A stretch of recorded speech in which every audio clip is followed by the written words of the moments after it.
Hi, everyone. It's me, Mickey Giacomini. I am your district administrator of parent support, and I'm so excited to be bringing you one of my most favorite workshops. It's the workshop on how to increase comprehension and retention for your students using super simple techniques.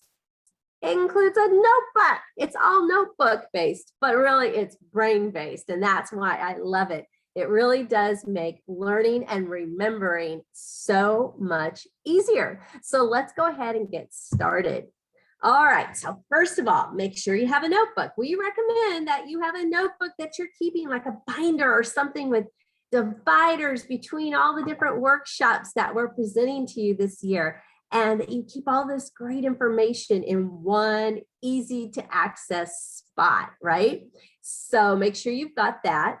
You should have already printed out your handouts. That was in the agenda for this particular workshop. So go ahead and click on there if you haven't already, and make sure you print out all of the handouts first. You're going to need this so that as I'm going through the process, you can be building out your notes for this particular workshop, which is really you're building a sample of what an interactive notebook is. Okay, so it's important to have those handouts ready to go. And just a little hint, when we're going through, instead of like gluing them in or whatnot into your notebooks, staple them in. It just makes it so much quicker. So just a little pro tip there. Okay, let's get started. All right, so you should have your notebook ready to go, right? And we're going ahead and adding to it the increasing comprehension and retention workshop into your notebook. All right, so I'm going to drop off video for the moment so that you can see the screen even better. And so I can see the screen better. So here we go. All right, so why should I use interactive notebooks? Well, interactive notebooks, as I mentioned, are brain-based. They have been scientifically proven to help increase children's ability, and actually adults too, their ability to understand what they're learning even more so, and how to recall the information, to retain it and be able to access it again in the future. And what's wonderful about this is it helps to get away from rote memorization. Whereas you probably remember this, where you just crammed for a test or something like that. You've memorized really quick, got to the test, passed the test, hopefully, and everything with all that stuff that you memorized. But you know what? When you think back to it, what do you really remember now from that? Probably not much, because we know that memorization is only a quick fix. It's not a long-term fix. And there's reasons for that. And we're going to talk about that in just a moment.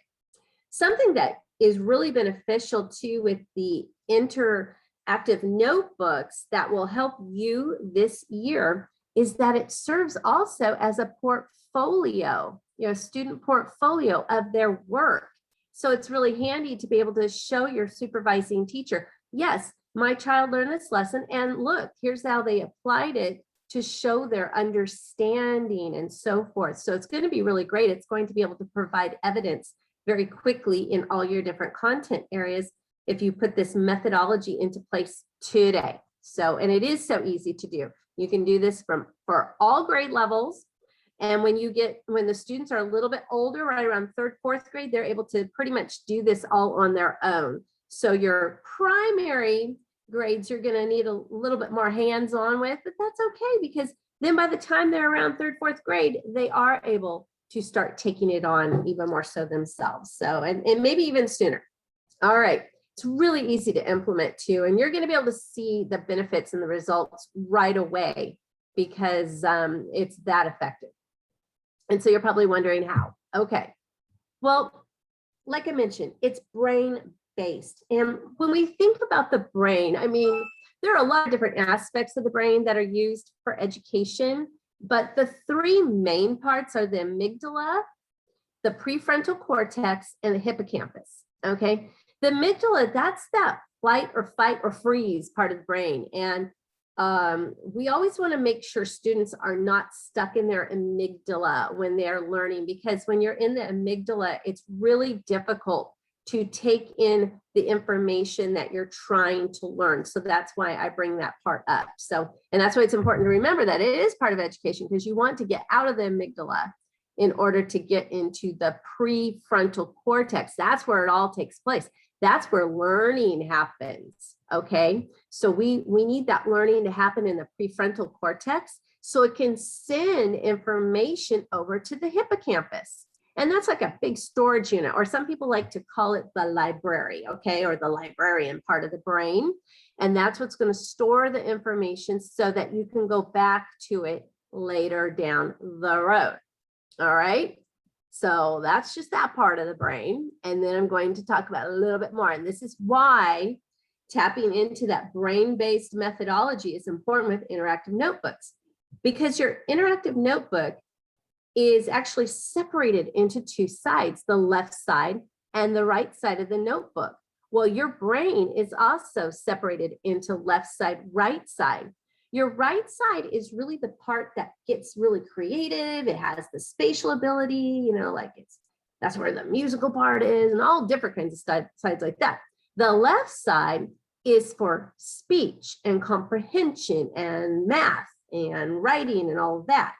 So we use the notebook to complement the sides of the brain so that your brain is constantly being used on both sides. This is so important. I just cannot convey enough the importance of crisscrossing both sides as often as possible. Why? Because what that does is it builds up more neurological pathways.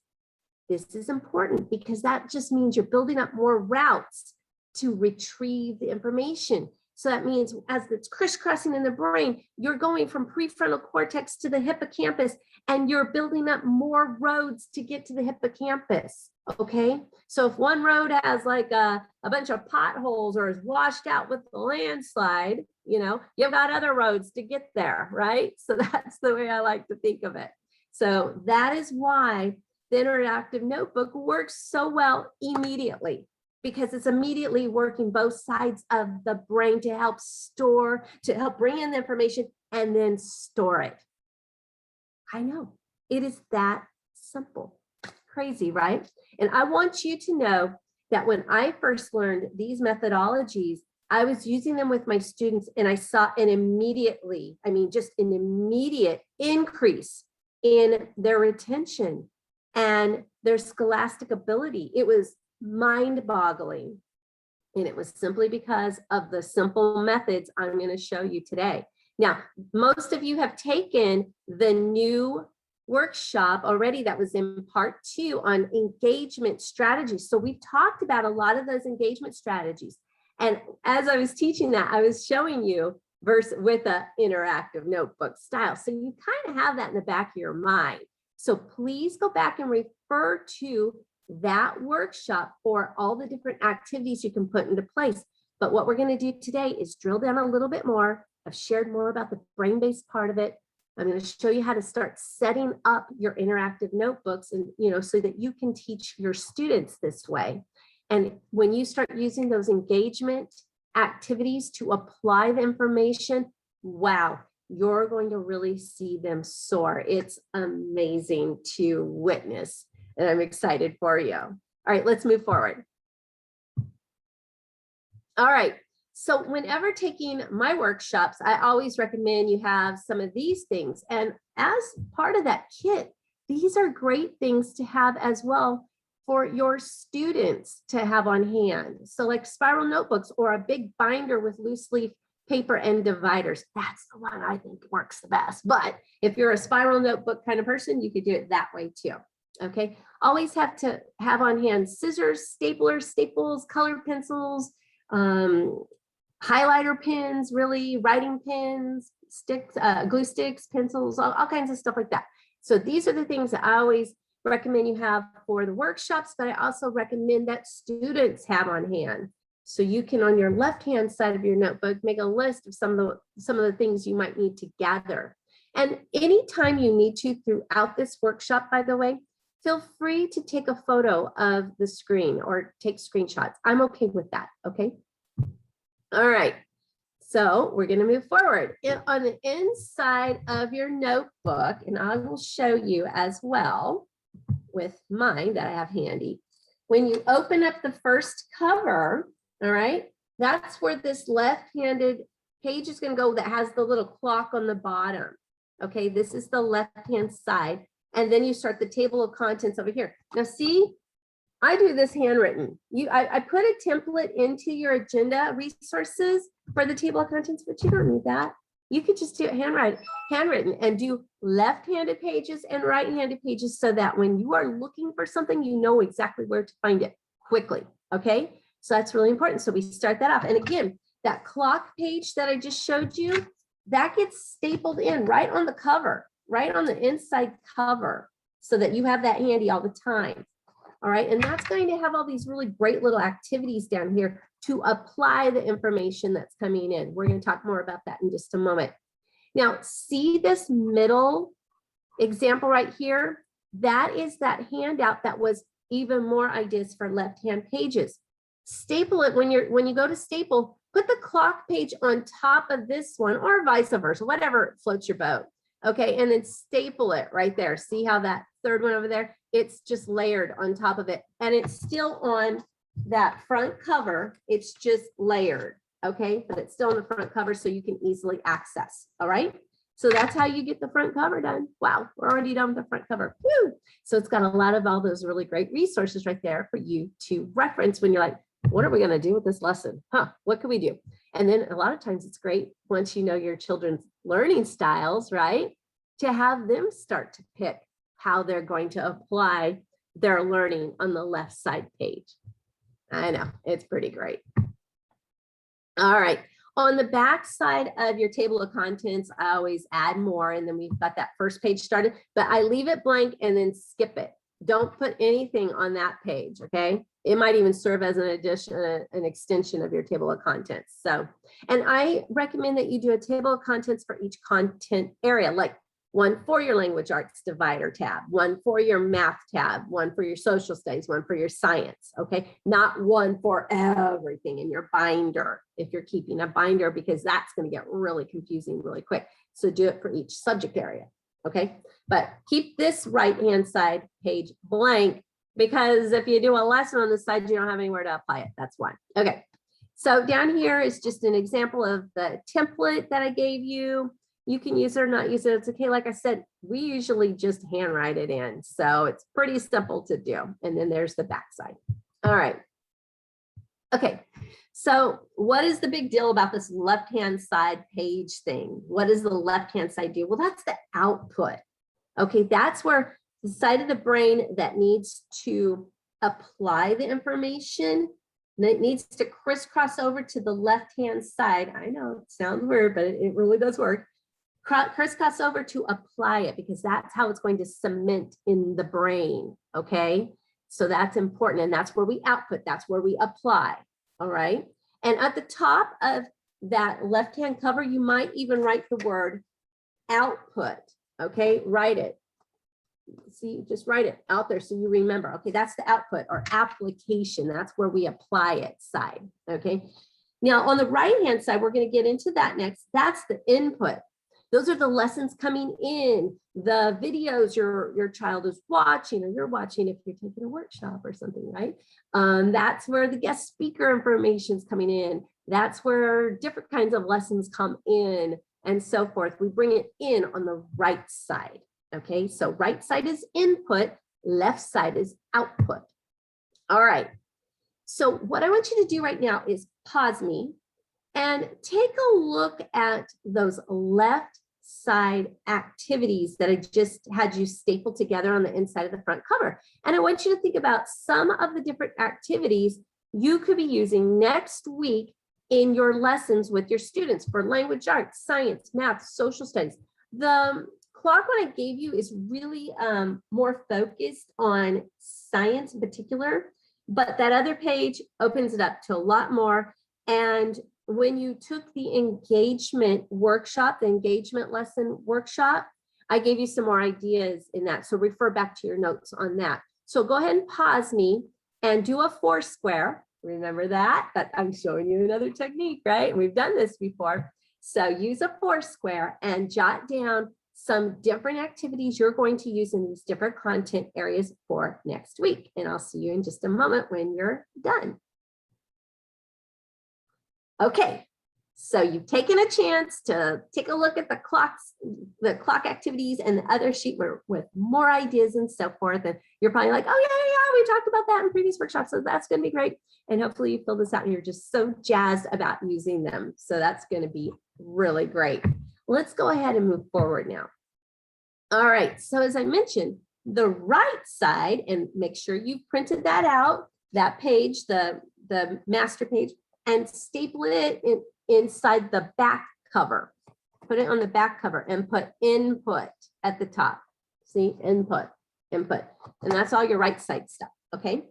Right side is are the things coming in. So like when you're teaching your student a lesson, that information, those notes that they're writing is going to be always on the right side, okay? Vocabulary words and other important text formulas, sample problems, all that kind of stuff. They're going to come in and that's going to be on the right side. Okay, that's the information coming in to the prefrontal cortex that they're learning, they're comprehending and all that, right? So they're bringing that into their prefrontal cortex and then they will apply it to the left side, right? So that it gets stored in the hippocampus. All right, got it? I know you do. All right. So go ahead and get that set up right now and we will move forward. Make sure you write input at the top. All right. So what's so important about this? Well, when we are inputting information, it actually helps us with, like, for example, like putting the right side master sheet there. That's going to help serve as a reminder of what you're learning about the right side and the brain and all that kind of stuff and what stuff comes in and how that works, because that taps into the side of the brain that for the prefrontal cortex really, but the other side that really takes in information to digest it, process it, and so forth. So that's why that's important. And we do this on purpose with the inside of the covers. So in case you forget later, you can be like, oh yeah, that's a left-handed side thing that we're doing. Oh, right now that's a right-handed side of thing to do. Okay, so that's important because we just want to keep building up those neurological pathways, right? Okay, so that's important. We're going to come back to this in just a few moments. So let's do a notebook check and see if you're all set up right now. Okay, because again, right now we're building a sample interactive notebook so that it's easier for you to teach your students how to do this. And once you get going, it's like riding a bike. It's just so easy. You just do it and you'll think, oh my gosh, why haven't I been doing this? Why didn't I do this for all those years and all the classes and all the workshops I've ever done before? Why didn't I know how to do this methodology before? So it's pretty amazing. I mean, I know that as soon as I learned it myself and I was teaching my students, I started using it for my professional developments that I was the participant in, and I still use it today. I mean, every time I'm in a meeting or a workshop or whatever, I use it. My daily to-do list and so forth. I take my notes on what I'm doing through work every day. I still set it up this way. It helps me remember. Okay. So let's do that notebook check now. All right. So there's your cover, your outside cover, right? And here we go. Inside, you've got your left side with that master page to remind you. And then remember, underneath it are the additional ideas. Then you start your table of contents. Then you turn the page, you've got table of contents, and then a blank page. Leave it blank, leave it blank, leave it blank. All right. Then on the back cover, you have this reminder of your right side input. There you go. So we're ready. Let's move forward now that you're set up. So the next page after that blank page, I told you to leave blank, that's where we're going to start our notes. Okay, so here we go. So you've learned about information that comes in is your input. Okay, and again, that can be lessons, notes, procedures. Procedures are important. And that's the part of the brain that actually it correlates best with for that side. Okay. Now, when it comes to notes, this tends to boggle people's brains a little bit. There's actually a good way and a bad way to take notes. Now, if you're like me, and some of you are, and some of you are not, you might be that person that has to write down every little thing, try and get every little word and everything, and then you get freaked out because like, oh my gosh, I missed a whole bunch because I'm trying to write this all down, and oh my gosh, I'm really not even getting what's being said, what's being shared, the information, because you're so busy trying to get down every word. Is that you? Or are you this other person who barely writes down anything? You're like sitting there listening to everything, but you don't remember it later because you didn't write anything down. Oh, so there are two different ways. You want to be somewhere in the middle. And a great way to do that is through Cornell Notes. Okay. It's set up very brain-based to help retention. And you can even see this page right here on the right. I have it set up Cornell style. So we have the essential question up here. And if you have additional questions, you write it here on the left side and you put your notes on the right side of this perpendicular line. And down below you have summary, okay? And that's where you summarize the lesson. We're gonna take a deeper dive into that now though. So here we go, let's get ready. And I'm gonna go off video so that we can see this a little bit better. Okay, so Cornell note-taking. All right, with Cornell note-taking, it's important to stay organized. And you probably already noticed that from the page I showed you previously. And when you're teaching your students, always have them put their name, date, and the class or the subject, okay? Now, the subject they're learning about right now is Cornell notes. So that's going to be the subject up here, or we're gonna put the topic up here, okay? So you've got right now, name, date, class subject in the upper right-hand corner, and then you're writing the topic of the notes. And it could be like World War II, cells, nouns, whatever, on the top line. Get it, got it good? All right. Let's move forward. So we got that set up. All right, next we're going to set up the page. And you don't have to have a fancy template to do this. You can just draw it. And you start by going up about 5 lines from the bottom and then draw a horizontal line, like I just did right there. And then you're going to draw a vertical line down the page about 1/3 of the distance from the left. Okay, so like that. Okay. All right, so that's all you have to do. And you can hand do that. It's not a big deal. I do recommend that this side over here is about 1/3 of this side over here. So the left is 1/3 and the right is about 2/3, just more or less. Okay, so and then it looks like that. Okay, simple, simple, simple, right? Yes, we can all do that. Not a problem. Okay, now in your notes side, that's this side right here on the right side, you're going to write down things like keywords and ideas. You're going to write down important dates and people, places. Those are the kinds of things that go on this side. If the instructor is repeating some kind of information or really stresses that information, write that down. That goes there. If you get into a brainstorming session on the board, go ahead and write that down here. There's also ways that you can apply that on the left-hand side, but for right now, we're going to stay focused on the Cornell note part. Okay, so write that down. If there's important information from the text or maybe a story that you're reading, write that down in your notes. Diagrams and pictures are also good. And formulas, we love that, okay? Now on the left-hand side of that vertical line, right, you're gonna put down the main idea and really any key questions that you might have, any other questions that you want answered at the end. Sometimes you find that during the lesson, your question gets answered and you can put the answer right then and there and circle it or something, go, ooh, yeah, I had a good question and even got answered right on. But then you also know what questions you still are curious about, and it helps you to advocate, or it helps students to advocate for themselves by remembering to ask them, okay? So here's like a sample right here. So these would be some of the things that might be written down for a noun lesson. Okay, so this might be an English lesson on nouns. And these might be some of the notes that you would see being written down on a compound noun lesson, it looks like, or all about nouns lesson. Okay, so there's the essential question. What is a noun? That's your essential question. And then you might have some other questions in there. What are two types of nouns? What's a compound noun? Okay, so different things like that. All right, let's keep moving forward. All right, so some of the key things to keep you from having to write down every little word are to abbreviate and paraphrase and use symbols like arrows and circles or underline or highlight to emphasize important ideas and relationships. And it's important also to skip lines between ideas so that your brain can kind of organize it. Also, this is really big for students, especially younger students that don't know how to study. Remind them that within 24 hours of taking these notes, whatever the notes are, to go back and review them and to develop study questions on the left side, okay?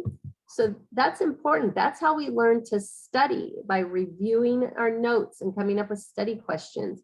Tell them that to think of it as like a game show, that they go back over what they learned and come up with game show questions on the left side. Make it fun. All right. Another thing that's important to have in notes are when teachers give clues. So if you're the instructor and you're trying to give them a clue, teach them to write down what is emphasized. That's really important. And how do they know if what the teacher says is important? Well, they're probably going to be repeating it over and over again, right? They're going to stress and have like stressed inflection with their voice. Their voice is going to get louder or softer or faster. I know for me, I would tap on the board a lot. Writing on the board is typically a good cue, but I would also pat the board a lot. I don't know. That was my way of stressing that it was very important. And if they say it's going to be on the test, guess what? It's going to be on the test. So they need to write that down. Hand gestures like my like pointing and whatnot. And like what I was saying when I would pat on the board all the time, that was always a cue. So those are important. And also saying, when you hear the instructor saying this is important. So go over this with your students so they pick up on your cues if you're their instructor. And if they're being instructed by somebody else, then they know how to pick up on those cues as well. All right. So what about the bottom of that paper, where before you saw where I had the summary? What belongs in the bottom space? Well, that's where you go back over and reflect and summarize what you just learned in that lesson. I actually recommend that people do this as a quick write, that they don't write a book on it, but think about one of those rectangular sticky notepads. If it can fit on that, that's probably about the right amount to write down there. I mean, if you want to go a little bit more, that's great, but a sticky note, the rectangle, not the square, but the rectangle kind, that's about the right size for synthesizing most 15-minute, 20-minute lessons, okay? And that way they can put it in their own words, what they understood. And what's really nice is, as an educator, you can go back and look at their summaries and see if they're getting it. Are they really getting this? Or are they clueless? Or are they somewhere in the middle? What's going on? And it'll help you to see, and it helps them to see if there's any gaps in the understanding of the actual concept at hand, okay? So also, it's a good place to put questions for the teacher. And doodles. I know people were often told in school, older, those of us, right? We might have been told, stop doodling, don't do that. But guess what?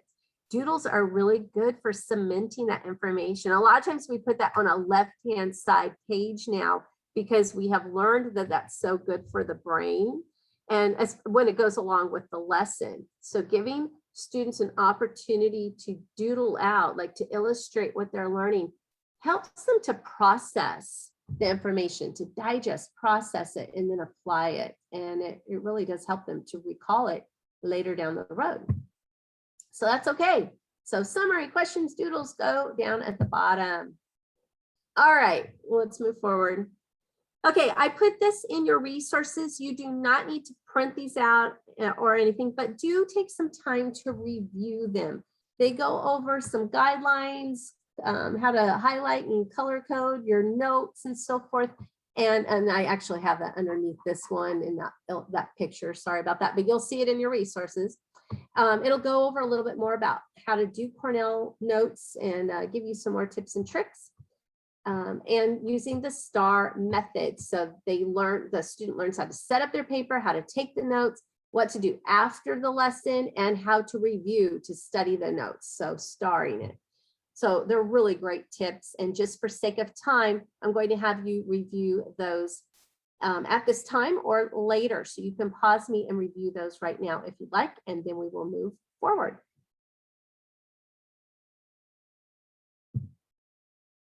Okay, I have to just tell you, in this next example that you're going to see, this is what it looks like to be doing Cornell notes. This is what Cornell notes could look like, but don't expect it to. Okay, this is like incredible. Like on a scale of 1 to 10 for Cornell notes, a scale of 1 to 10, this is like a 15. Yeah, this is off the charts. This is like somebody who is just showing everything you can possibly do with Cornell notes. So I would never expect my students to have every single one of their Cornell notes pages looking like this, but it does give you an idea of some of the different aspects we've been talking about. So don't expect the Cornell notes to look like this. This is like above and beyond.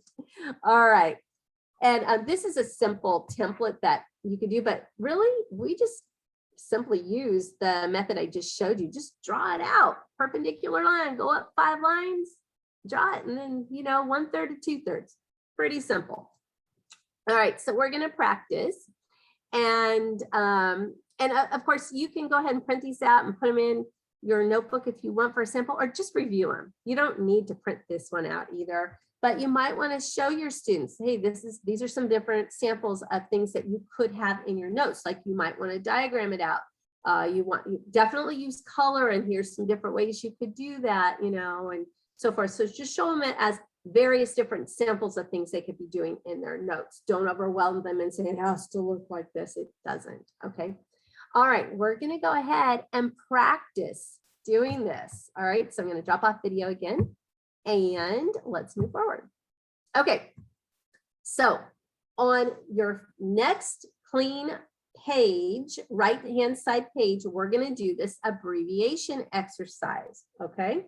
So here's what we're going to do. I'm going to have you pause me, and you're going to abbreviate these 3 different lines so that you're not writing out every single word that I have listed up here. But when you abbreviate and use maybe some circles, arrows, and underlines, and whatever kind of abbreviations you need, symbols and whatnot, that it still makes sense. Okay, so right now, go ahead and pause me. And when you're done abbreviating, we will move forward.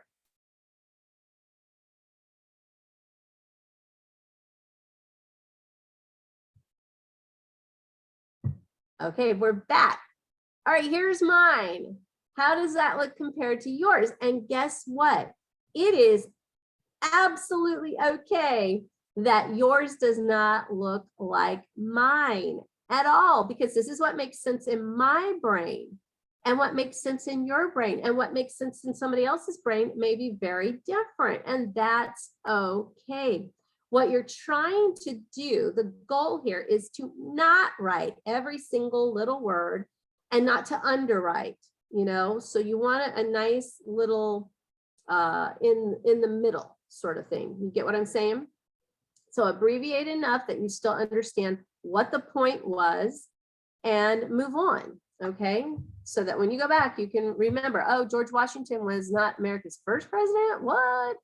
And Mark Twain was actually married to Olivia Langdon, and they lived in Hartford, Connecticut. Okay. Oh, in 1870. Yes, I remember that. Okay. And Hippocrates, he was the father of medicine, blah, blah, blah. Okay. So we get that. And we have just enough here to remind us of all those main important ideas without rewriting every little word. Okay, let's move forward. Any aha moments right now? So if you do, go ahead and pause me and put those in the summary below on that abbreviations page. So pause me now And after you've had a chance to just write a few lines about what you've learned so far, then we'll move forward.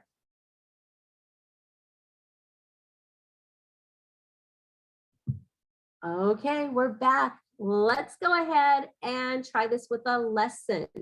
Okay, I'm going to go through really quick a lesson on nouns, and these are the next handouts. Now, this one on the left side, I did not. I thought it was silly to put that in the handout. So all you have to do is write down on your, turn the page, okay? And this should be your next blank double-sided page, right? On the left-hand side, just write down, make a list of proper nouns. In fact, you could put it up at the top, okay? That's fine. And then on the right side, staple in this lesson that is in your handouts. Now, when you go to this, it should be a 3-page handout. That's okay. We're just going to use this page for this side right now. And then we're going to use those other two in just a little bit when we extend the lesson. Okay. So this is what you should look like. This is your left side, and you wrote that, you hand wrote this. You could probably put it up here. It should be fine. And then your right hand side looks like this. Your essential question is, what is a noun? Okay, so we're going through a lesson with our student, and they're learning about nouns. It's a person, it's a place, and a thing, and sometimes it's an idea, and blah, blah, blah. And we go over it and we talk about it and what it looks like and what it feels like and da, da, da, da. Then after we're done with the lesson and all this input that came in over here on the right-hand side, you're going to ask them to apply it. And one way that you can have them apply information is making lists. So have them make a list of proper nouns. Remember, a proper noun is the name of a person, a name of a thing, a month, a date, a place, or whatever. Okay, so have them make a list. That's how they're going to apply it. So right now, I'm going to have you pause me, and I want you to do that right now. Go ahead and make a list. And I encourage you to use color with your writing on your lists and so forth. Give it up to 3 to 5 minutes tops, and then unpause me and we'll move forward. But I want you to do this so you have a sample of what this looks like for yourself, so that when you are teaching your students, you will remember this. Okay, that's really important. So pause me now, give yourself a few minutes to make a list of proper nouns, go crazy with it, use color pencils, pens, whatnot, and I'll see you back here in just a few moments.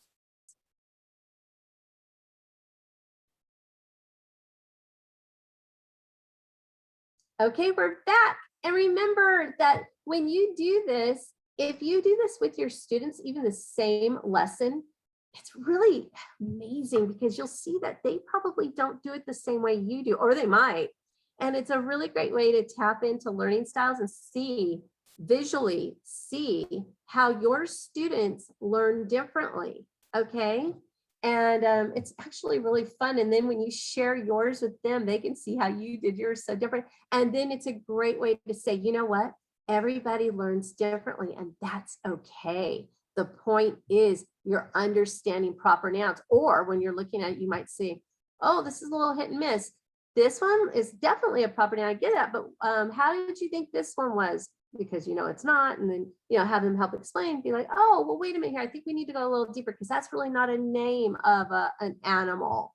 So what would be the name of an animal? So okay, so yeah, Bengal tiger, got it. Whatever the case may be. All right. Okay, now we're going to do the next page. So turn to the next blank double-sided page, and we're going to extend the lesson. So this is where we did a noun extension lesson. And so that Nikki noun and proper name one will go on the left-hand side. So staple that. That's a new one. That's not the same as the one we did before. This is extending it. This is going into the second lesson, right? And then I gave you a song. It's from Schoolhouse Rock, one of my favorites. It's all in nouns. And we're going to go ahead and put that on the right side. Now, here's how the lesson goes. And I'm not going to full blown do it. We would go over this. We would sing it a couple of times. And then I would have my students go through the entire song, and they would circle the nouns in the song. And then when that part of the lesson was over, I would have them extend that learning with applying their learning. And then they would come over here to the left side, and they would draw a stick figure, again, my students were extremely adept at drawing stick figures. They were just, excellent at that. And then they label. And so what they're doing a stick figure of Nikki noun, okay?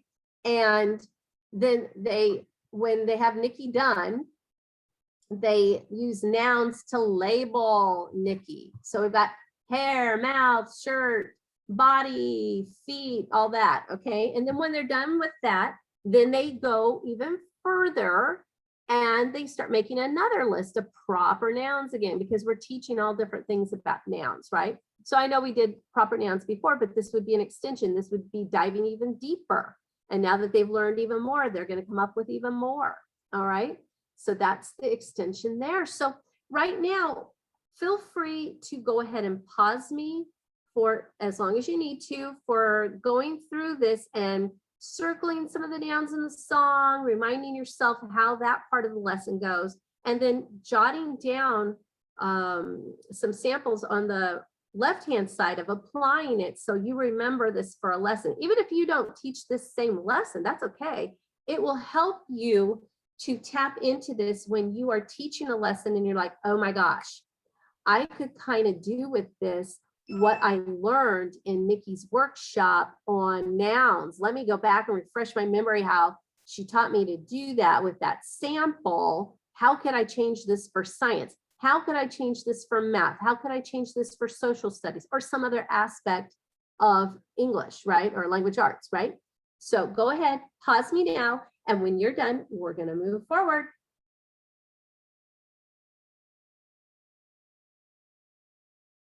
Okay, we're back.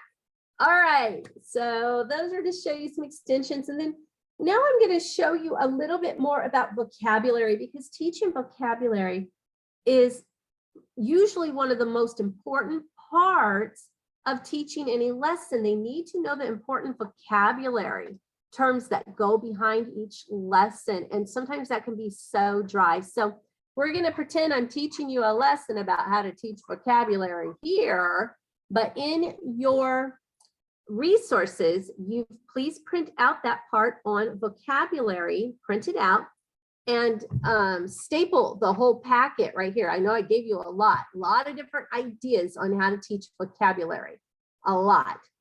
And so go ahead and do that right now. Staple all those pages here. But then this page right here, which is an extension of what I have up here on this, the first one right here, the vocabulary card information, go ahead and put that on this left-hand side. This is a really great one to do with your students, and you can differentiate this based on their ability, whether they're kindergarten or 12th grade, and just at their own level. So at minimum, have the word, what it means. I like, as they're getting older, for them to be adding a sentence that goes along with it, and always illustrate it. But for sure, the word, the definition, and an illustration, and then start adding the others as their abilities increase. So please pause me right now. And why don't you just come up with one vocabulary term that you know you're going to be teaching in some content area, it doesn't matter what, and fill out at least one of these so that you have it as a sample. So pause me now, fill out this sample, and then when you're done, we will move forward.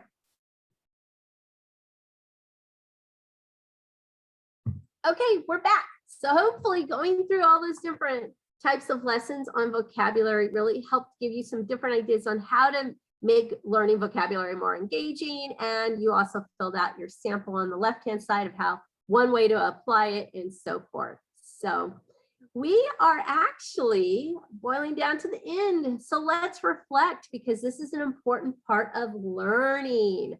Reflection is so key. It gives students an opportunity to digest and process the information that just came into their prefrontal cortex, okay? So that's a really important part of teaching, is giving students time to reflect on what they've learned, all right? And, you know, right now I have down here, skim the article and write down any questions you have and so forth. So that's an important thing that you can also remind students to do after that you've gone through a chapter or a unit. Have them go back through whatever the text is, or whatever it was that you were using as input, their notes and whatnot, and have them think about that learning and encourage them to write down any questions they still have about what they were learning. Okay.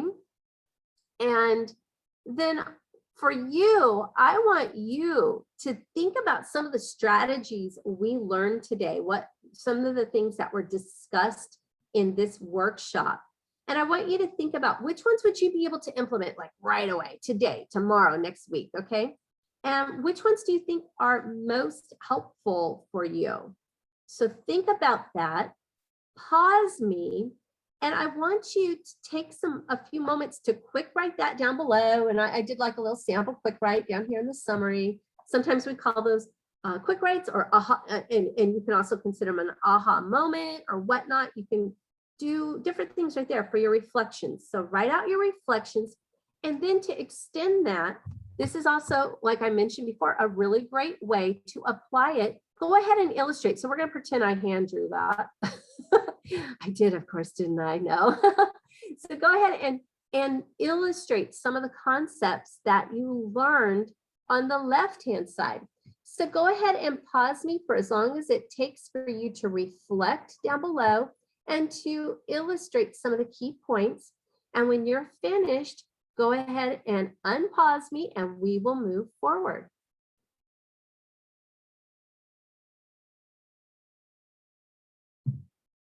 Okay, so we're back. Hopefully you're finished summarizing quick writing your key points and illustrating them that you've learned in this presentation today. And I want you to make sure you write this down right now. Please write down Sydney. Sydney. That is your code word for this presentation. Last time I'm going to say it, Sydney. So write that down. And you're going to use that when you go to your feedback form. That's how you verify your attendance. So make sure you fill out that feedback form. I have the quick link to it in the agenda, which looks a little bit different than the one I have here, I believe. It doesn't matter. Either one will get you there. And you're going to fill that out and make sure you put in that code word. All right, this is part of your Parent Educator Passport Program training, your PEP training, woo! And it will be satisfying your official part 3 of the training process. Okay, I'm so excited that you joined us today. And I look forward, very forward to having you back again soon for one of our next mega workshops. You will be contacted because through your registration, we already have your information. You will be contacted when the next mega workshop is ready to go for you to attend. So thank you again for joining me today. If you do have questions, pop that into the feedback form and we will get back to you as soon as we possibly can. So thanks so much. I hope you learned a lot from this presentation, some new aha moments, and hopefully you're able to implement this today or tomorrow with your students. All right, see you at the next mega workshop. Bye-bye.